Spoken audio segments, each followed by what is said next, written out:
ஒரு ஏழையா ஏன் இருக்கிறவன்னு ஒருத்தர் தெரிஞ்சிட்டாருன்னா அவர் ஏன் அழுக போறாரு?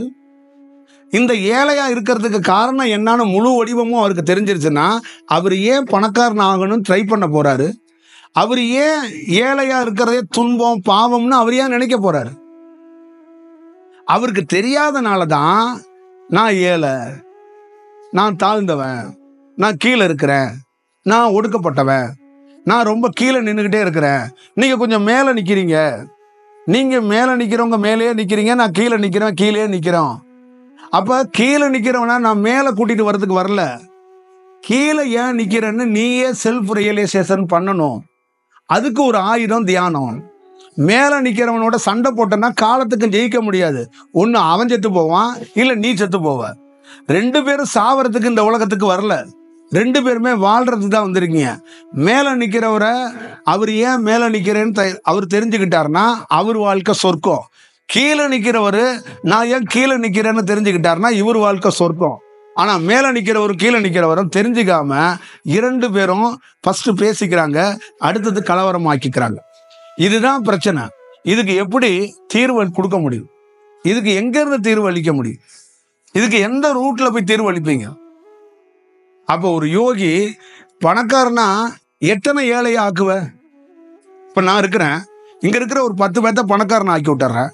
இந்த 10 பேர் போதுமா? தேனி முழுக்க லட்சக்கணக்கான ஏழைகள் இருக்காங்க. அப்ப அவங்களுக்கு என்ன? அப்ப இவங்களை எல்லாத்தையும் பணக்காரன் ஆக்கி விட்டா இதுக்கு என்ன தீர்வு?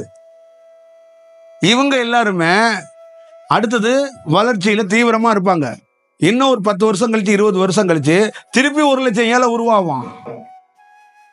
அவனுக்கு என்ன தீர்வு? அரசாங்கம் மாதிரி ஒரு யோகி மசோதா போட்டுக்கிட்டே இருக்கிற கதையாகி போயிடும். இதுக்கு சொல்யூஷனே கிடைக்காது. இதுக்கு சொல்யூஷன் எதுன்னா நேச்சரா ஒரு மனிதன் எதற்கு எதற்கு எதற்கு எதை வேலை நடக்குது, ஏன் இந்த வேலை நடக்குது, எதற்காக இந்த செயல் வடிவம் அப்படிங்கிறத அவன் தெரிஞ்சுக்கிட்டானா அதிலிருந்து மாற்றம் அடையும். அப்ப அதிலிருந்து மொத்தமா விடுபட்டு வர்றான். தனக்கு எது வேணும் தனக்கு எது வேண்டாங்கிறத அவனே தீர்மானிக்கப்படணும். அவன் தெரிஞ்சுக்கணும்.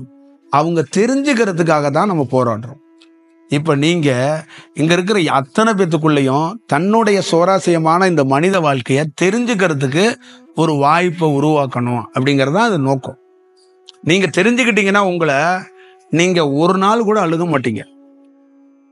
ஒரு நாள் கூட என்னடா இது, நமக்கு கண்ணுக்கு முன்னாடி இருந்தவங்க சரசரன்னு வளர்ந்து பெரிய வீடு கட்டிட்டாங்க, கார் வாங்கிட்டாங்கன்னு அந்த எண்ணத்துக்குள்ளே போக மாட்டீங்க, அந்த வடிவத்துக்குள்ளே போக மாட்டீங்க. கார் உள்ள எத்தனை பேரோ என்ன சுகத்தை கண்டுட்டாங்க. என்னுடைய ஊர் கிராமத்துல 410 வீடு இருக்கு. அதுல குறைந்தபட்சம் 125 பணக்காரங்க இருக்காங்க. இப்ப ஒருத்தர் கூட நிம்மதியா தூங்குறாரான்னு தெரியாது. ஒருத்தர் கூட நம்மள மாதிரி ஒரு சிறு அனுபவத்தை பார்த்துருக்காரான்னு கூட தெரியாது. ஆனா அத்தனை 420 வீட்டுக்குள்ள ஒருத்தர் ஏன் குடிசை வீட்டில் படுத்திருக்கிறாரு, ஒருத்தர் ஏன் மாடி வீட்டில் படுத்திருக்கிறாருன்னு எமக்கு தெரியும். அந்த தொகுதியில டிஸ்ட்ரிக்ட்ல இருக்கிற கட்சியோட பிரதிநிதி கிட்ட கேட்டாலோ இல்ல மாவட்ட ஆட்சியர்கிட்ட கேட்டாலோ வேற மாதிரி ஒரு அறிக்கையை தான் கொடுப்பாரு. நான் அவன் பிறப்ப ஊடுருவி போய் இவர் ஏன் ஏழையா பிறக்கப்படுறாரு, இவருடைய ஜீன்ல இந்த உயிர் எத்தனை பிறப்புகள் எடுத்து எடுத்து வந்திருக்கு. அப்போ டெப்தா ஊடுருவி போய் நானே அங்க மரணம் அடைந்தது மாதிரி ஒரு சமாதி நிலைக்கு போய் ஒருத்தருடைய முழு செயலை போய் பார்க்கிறேன். அந்த வடிவத்தை கண்டுபிடிக்கிறோம், அந்த வடிவத்தை எடுத்துட்டு வர்றோம். அப்ப அவருக்கு ஆப்போசிட்ல இருக்கிறவருக்கு என்ன தீர்வு அளிக்கணும்னு நமக்கு தெரியுது. அப்ப அவருக்கு என்ன தீர்வு அளிக்கணும்னா இந்த கால சுழற்சியில அவரை பணக்காரரை ஆக்கக்கூடாது, அவரை யாருன்னு தெரிய வைக்கணும். அதுதான் அவருக்கு தீர்வு அப்படிங்கிறது தான் அதோடைய செயல். அப்ப அவருக்கு தெரிஞ்சிருச்சுன்னா காசு வரும் போகும், இன்பம் வரும் போகும், துக்கம் வரும் போகும். ஆனா இதையெல்லாம் தாண்டி ஒருத்தனுக்கு தெரிஞ்சிருச்சுன்னா அவன் எதையும் கவலைப்பட மாட்டான்.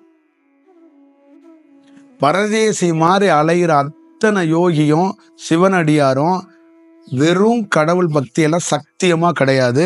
நீங்க நினைக்கிற மாதிரி நானும் கடவுள் பக்தனோ கடவுள் பக்தியோ கடவுள் பின்னாடி போறதோ அந்த செயல் இல்லை.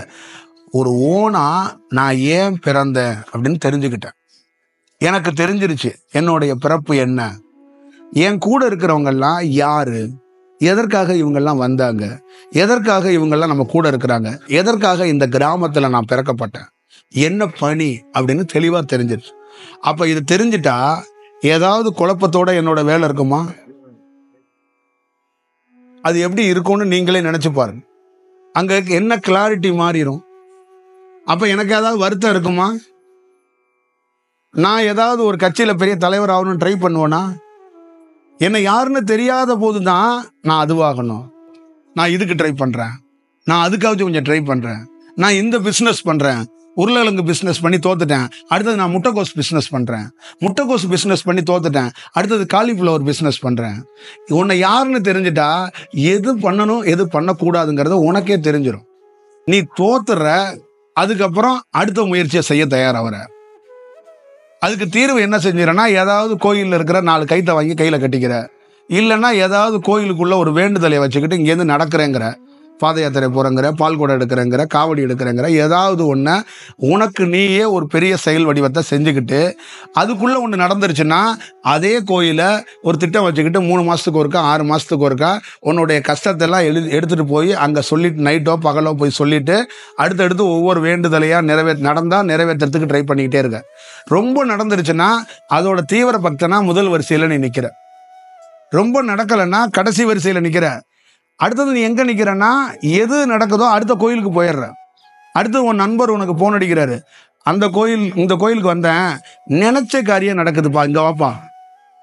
அப்போ அங்கே போய் என்ன பண்ணுறேன்னா உன்னுடைய வேண்டுதலை ஒப்பிச்சுட்டு அடுத்தது எனக்கு இது நடந்துருச்சுன்னா என் பிள்ளைக்கு கூட்டிகிட்டு வந்து மொட்டை போடுறேன், இல்லை காது குத்துறேன், இல்லை சோறு போடுறேன், இல்லை இந்த நான் மரத்தை வந்து நட்டு வைக்கிறேன், இல்லை நான் ஒரு வேலை தூக்கிட்டு வந்துடுறேன், இல்லை உனக்கு ஒரு ஊஞ்சலை வாங்கி தந்துடுறேன், இல்லை ஒரு மணியை வாங்கி தந்துடுறேன், இல்லை கோயிலுக்கு ஒட்டி கொடுத்துட்றேன், இல்லை கோயிலுக்கு ஒரு யானையை செஞ்சு கொடுத்துட்றேன், இல்லை கோயிலுக்கு ஒரு குதிரையை வாங்கி கொடுத்துட்றேன், இல்லைன்னா பெரிய அருவாளை வாங்கி கொடுத்துட்றேன் அப்படின்னு ஒரு செயல் வடிவத்தை வச்சிடுறீங்க. இப்போ எந்த யோகி எந்த யானையை வாங்கி கொடுத்தான், எந்த குதிரையை வாங்கி கொடுத்தான்? இப்போ இதை நம்ம இதை புரிஞ்சுக்கிட்டோம்னா வாழ்க்கை விரயமாகாது. வாழ்க்கை விரயமாகாது. அவர் என்ன சொல்றாரு தியானத்துல பார்த்து நம்மளும் பார்த்து என்ன சொல்றோம்னா, நீ இந்த கோயிலேருந்து அந்த கோயிலுக்கு டிரான்ஸ்ஃபர் ஆகி போறல்ல, இந்த காலத்துல 3 மாசத்துக்கு உனக்கு ஒரு பொருள் கிடைக்க கூடாதுன்னா கிடைக்காது. 3 மாசம் கழிச்சு நீ இந்த கோயிலுக்கு வந்திருக்க, இப்போ ஒரு பொருள் கிடைக்க போகுது, கிடைச்சோடனே இந்த சாமி தான் கொடுத்துருச்சுன்னு நீ முடிவு பண்ணிடுற. அப்ப என்ன பண்ணிடுற, வேண்டுதலை தூக்கி அதுக்கு போட்டுடுற. அப்புறம் 3 மாசம் கழிச்சு தொழில் படுத்துருச்சு, இந்த சாமி ஏதோ ஒரு குத்தமா இருக்குமோ என்னன்னு யோசிச்சுட்டே இருக்க. அடுத்தது இன்னொரு 3 மாசம் கழிச்சு உனக்கு ஒரு பொருள் கிடைக்க போகுது, அந்த நேரத்தில் உனக்கு இன்னொரு கோயிலேருந்து அழைப்பு வருது, அங்கே போயிடுற. அங்கே போய் வெளியில வந்தோடனே உனக்கு அந்த வேலை சக்சஸ் ஆயிடுது. பாதி பேர் திருப்பதிக்கு நீங்க போனீங்கன்னா இந்த ஃபார்முலாவில் தான் நிற்பாங்க. விஐபி தரிசனமா நான் விஐபி தரிசனமாலாம் இல்லை, வேண்டுதல்கள் இந்த மாதிரி உங்களுக்கு நடந்துச்சு, என்ன மாதிரி ஒரு செயல் வடிவமாக இருக்குங்கிறத பார்த்துட்டு தான் அங்கே நிற்பாங்க. நீங்கள் பழனிக்கு நிறையா போயிட்டீங்கன்னா தமிழ் மாத பிறப்புக்கு வழிபடுறவங்க ஒரு செக்ஷனில் நிற்பாங்க, அப்புறம் எல்லா கஷ்டத்துக்கும் வழிபடுறவங்க ஒரு செக்ஷனில் நிற்பாங்க. அது பல்வேறுபட்ட கேட்டகரியாக பிரிச்சுக்கலாம். ஆனால் கடைசியாக பார்த்தீங்கன்னா ஞானத்துக்குன்னு ஒரு 5 பேர் கூட பழனியில் நிற்க மாட்டான். அந்த ஊர் ஞான பூமியும் வாங்க, சித்தர் பூமியும் வாங்க, அந்த மலை சித்தரோட பூமியும் வாங்க, அந்த சிலை ஞானத்துக்குரியவும் வாங்க, அந்த சிலையை வச்சவன் தியானத்துக்குரியவும் வாங்க. ஆனால் அங்கே எதுவுமே தியானம் நடக்காது. சிலை தியானத்துக்குரியது, சிலையை வச்சவர் தியானத்துக்குரியவர், அந்த மலை தியானத்துக்குரியது. ஆனால் அங்கே நடக்கிற எந்த செயலும் தியானத்துக்குரிய செயலாக இருக்காது. ஆனால் அதை பயன்படுத்துகிற விதம் அப்படி இருக்கு. அதை எளிதாக பயன்படுத்துறத ரொம்ப டஃப்பாக ஆக்கிக்கிறாங்க. ஒரு ஈஸியாக ஒரு விஷயத்தை பெற வேண்டியதை, ஒரு சாதாரணமாக கடந்து போகிறத ரொம்ப ரிஸ்க் எடுத்து ஃபோர் பண்ணுறாங்க. இதுதான் ரொம்ப கடினமாக இருக்குது. அப்போ ஒரு ஏழை ஏப்பா அழுகணும், நீ அழுக போகிறன்னா தெரிஞ்சிருச்சுன்னா எனக்கு அது பெரிய விஷயம் இல்லை பாண்டு போயிடுவேன். இப்போ நம்ம நிறைய கிராமத்துக்கு போனோம்னா நம்மளை பேசியே விட மாட்டாங்க. அவங்க என்ன பண்ணுவாங்கன்னா ஒரு 25 லிஸ்ட்டை ஒப்பிப்பாங்க. பிள்ளைக்கு சரியில்லை, தாத்தாவுக்கு சரியில்லை, வீடு கட்டி அந்த பாதியிலே நிற்கிது, இந்த மாதிரி வண்டி வாங்கி இந்த செயின்லாம் அருந்து போய் ஓடாமல் நிற்குது. அவங்க ஒரு லிஸ்ட்டை கொடுத்துருவாங்க. இப்போ அவங்கள சரி செய்கிறதா, நான் லிஸ்ட்டை சரி செய்கிறதா? இதெல்லாம் விடுங்க, நீங்கள் கொஞ்சம் தியானம் பண்ணுங்கன்னா. தியானம் என்னத்தை பண்ணி அது இது ஏதாவது கொஞ்சம் சரி செஞ்சால் கொஞ்சம் இந்த பிள்ளைங்கள்லாம் பொழைச்சிக்கும், ஏதாவது ஓடும். அப்போ இதை சரி செய்கிறது பெரிய விஷயம் இல்லை, ஏதோ ஒரு வடிவத்தில் சரி செஞ்சிடலாம். ஆனால் அந்த தியானங்கிறது காலத்துக்கும் இந்த மாதிரி என்ன மாதிரியோ யார் மாதிரியோ ஒருத்தரை தேட வேண்டாம். நம்ம ரெகுலராக என்ன நினைக்கிறோன்னா, யாரையும் தேடாதீங்க. அதுதான் நான் நினைக்கிறேன்.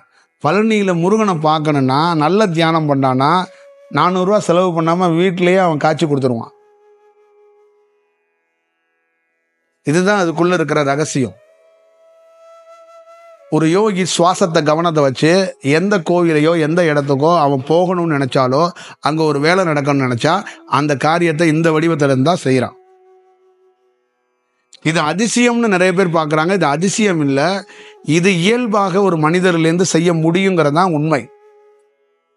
இது மக்களுக்குள்ள கனெக்ட் பண்ணணும். இதான் நம்மளோட வேலை, இதான் நம்மளுடைய நோக்கம்.